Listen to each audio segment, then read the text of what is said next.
అది నీకు అర్థమే వాడికి అర్థమేలా చెప్తామని ఇలా చేశాను. ఏదో పని చేసినా అని కాపాడటానికి కూడా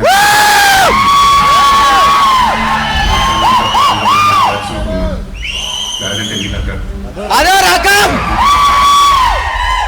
నిన్న పొద్దున మీ వాడు మా ఆఫీస్కి వచ్చాడు. సాయంత్రానికి నాకు తెలిసింది. రాత్రి మీ వాళ్ళ గురించి తెలుసుకున్నాను. పొద్దున్న ఫ్లైట్కి ఢిల్లీకి వచ్చాను. మధ్యాహ్నం మీ వాళ్ళతో క్లోజ్ అయ్యాను.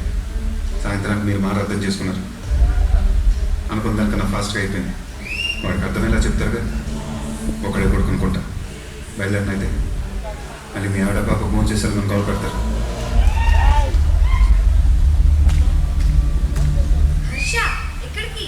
భోజనం రెడీ చేశాను, చేసేయచ్చుగా. ఫ్లైట్ టైం అండి. నెక్స్ట్ టైం వచ్చినప్పుడు ఫోన్ చేస్తాను.